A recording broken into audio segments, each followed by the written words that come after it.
বিশ্ব বাণিজ্যে একটা রীতিমতো তোলপাড় শুরু হয়ে গেছে।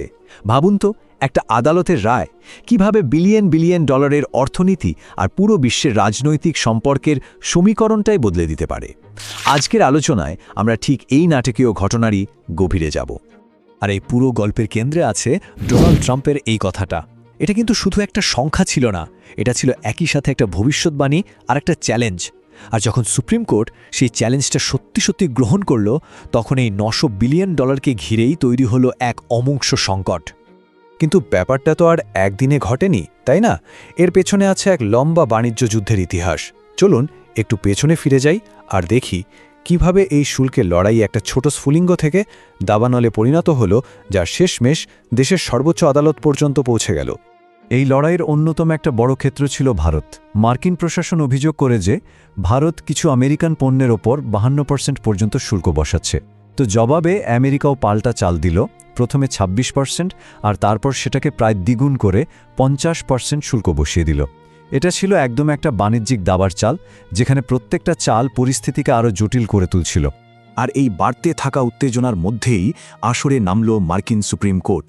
তাদের দেওয়া একটা রায় পুরো খেলার নিয়মটাই পাল্টে দিল আর সারা বিশ্বের বাণিজ্য টেবিলে একটা কাঁপুনি ধরিয়ে দিল। রায়টা ছিল খুবই সোজা আর স্পষ্ট, কিন্তু এর প্রভাব ছিল অনেক। মাত্র একটা শব্দ, অবৈধ। আদালত রায় দিল যে প্রেসিডেন্ট জরুরি ক্ষমতার কথা বলে যে শুল্ক বসিয়েছিলেন সেটা আইনত ঠিক নয়। এই একটা রায় ছিল ট্রাম্প প্রশাসনের পুরো বাণিজ্য নীতির উপর একটা বিরাট ধাক্কা। আর দেখুন, এই সিদ্ধান্তটা কিন্তু কোনো দোটানার রায় ছিল না। 6 জন বিচারপতি ছিলেন শুল্কের বিপক্ষে আর মাত্র 3 জনের পক্ষে। এই 6-3 ভোটের ব্যবধানটাই পরিষ্কার করে দেয় যে প্রেসিডেন্টের এই পদক্ষেপটা আইনি যুক্তিতে কতটা দুর্বল ছিল। কিন্তু আদালত কেন এটাকে অবৈধ বলল? কারণটা হলো, এই শুল্ক বসানোর জন্য যে আইনটা ব্যবহার করা হয়েছিল সেটা হলো IEPA। সুপ্রিম কোর্টের মতে এই আইনটা প্রেসিডেন্টকে জরুরি অবস্থায় কিছু অর্থনৈতিক ক্ষমতা দেয় বটে, কিন্তু ঢালাওভাবে সারা বিশ্বে এইভাবে শুল্ক বসানোর জন্য এটা ব্যবহার করা যায় না। সোজা কথায় এটা ছিল ক্ষমতার অপব্যবহার। বেশ, আদালতের রায় তো হয়ে গেল, কিন্তু এর পরেই জন্ম নিল সেই বিলিয়ন ডলারের প্রশ্নটা, যে বিপুল পরিমাণ টাকা এর মধ্যেই শুল্ক হিসেবে আদায় করা হয়ে গেছে, সেই টাকার কি হবে? অঙ্কটা একবার ভাবুন তো, 900 বিলিয়ন ডলার। এই বিশাল অঙ্কের টাকা এখন একটা আইনি ফাঁকফোকরের মধ্যে আটকে আছে। এই টাকাটা এখন কার? সরকারের নাকি সাধারণ মানুষের? এই প্রশ্নটাই এখন ওয়াশিংটনের সবচেয়ে বড় মাথা ব্যথার কারণ হয়ে দাঁড়িয়েছে। এই বিপুল পরিমাণ টাকা আসলে সাধারণ মানুষের পকেট থেকেই আসছিল। এই উদাহরণটা দেখুন। ধরা যাক ভারত থেকে $100 একটা টি শার্ট আসছে, এর ওপর 50% শুল্ক যোগ হওয়ায় বন্দরে এই দামটা বেড়ে গেল। সেই অতিরিক্ত $50 চলে গেল সরকারের কোষাগারে, আর আমেরিকার বাজারে ক্রেতাকে সেই একই টি শার্ট কিনতে হলো $150।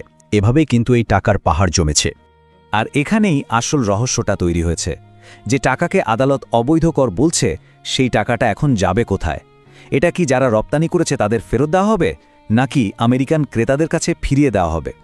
এই প্রশ্নের কোনো সহজ উত্তর কিন্তু নেই। এর মধ্যে আমেরিকার ভেতর থেকেও চাপ আসা শুরু হয়েছে।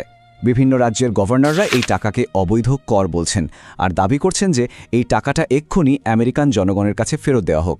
ফলে ব্যাপারটা এখন আর শুধু আন্তর্জাতিক নেই, এটা একটা বড়সড় অভ্যন্তরীণ রাজনৈতিক ইস্যু হয়ে দাঁড়িয়েছে। সুপ্রিম কোর্টের এই রায়ের ঢেউ কিন্তু শুধু আমেরিকাতেই সীমাবদ্ধ নেই, এটা সুনামির মতো সারা বিশ্বে ছড়িয়ে পড়েছে। বছরের পর বছর ধরে চলতে থাকা বিভিন্ন বাণিজ্য আলোচনা আর চুক্তিগুলো এখন গভীর অনিশ্চয়তা আর বিশৃঙ্খলার মধ্যে ডুবে গেছে। এই টেবিলটা দেখলেই ব্যাপারটা পরিষ্কার হয়ে যাবে। ভারতের সাথে একটা বাণিজ্য চুক্তির কাঠামো প্রায় রেডি ছিল, কিন্তু এখন সেই আলোচনাটাই পুরোপুরি অনিশ্চিত। আবার দক্ষিণ কোরিয়ার মতো দেশ, যারা এর মধ্যেই চুক্তি করে ফেলেছে, তারা এখন গভীর বিভ্রান্তিতে। তাদের চুক্তির শর্তগুলো কি আদৌ টিকবে, কেউই জানে না। আর এর ফলে যা হয়েছে সেটা হলো ক্ষমতার ভারসাম্যে একটা নাটকীয় পরিবর্তন। দেখুন, আগে যেখানে আমেরিকা শুল্কের ভয় দেখিয়ে দর কষাকষি করত, এখন সেই অস্ত্রটাই হাত থেকে চলে গেছে। ফলে তাদের অবস্থান এখনও অনেকটাই দুর্বল, আর অন্য দেশগুলো এখন অনেক বেশি সুবিধাজনক জায়গায় রয়েছে। তাহলে কি শুল্কের এই অধ্যায়টা এখানেই শেষ, নাকি গল্পের এখনও কিছুটা বাকি আছে? চলুন এই নাটকের শেষ অঙ্কে একটু চোখ রাখা যাক, যেখানে প্রশ্ন উঠছে প্রেসিডেন্টের হাতে আর কি কি চাল বাকি থাকতে পারে।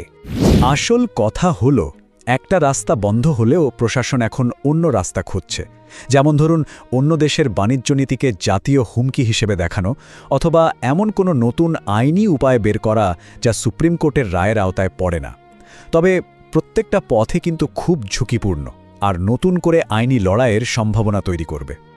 সব মিলিয়ে এই রায়ের পর বিশ্ব বাণিজ্য এক কথায় একটা সম্পূর্ণ বিশৃঙ্খলা এবং সম্পূর্ণ অব্যবস্থার মধ্যে পড়েছে। পুরনো নিয়মকানুন ভেঙে গেছে, কিন্তু নতুন নিয়ম এখনও তৈরি হয়নি। এই শূন্যস্থানে দাঁড়িয়ে কেউই জানে না যে সামনে কি হতে চলেছে।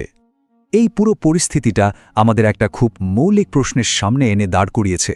যখন বিশ্ব বাণিজ্যের এতদিনকার নিয়মগুলো এভাবে ভেঙে পড়ে, তখন সেই ধ্বংসস্তূপ থেকে কী ধরনের নতুন বিশ্ব ব্যবস্থা তৈরি হবে?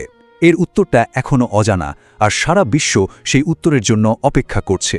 এই ধরনের আরও গভীর বিশ্লেষণের জন্য ওয়ার্ল্ড স্ট্র্যাটেজিক সাবস্ক্রাইব করুন।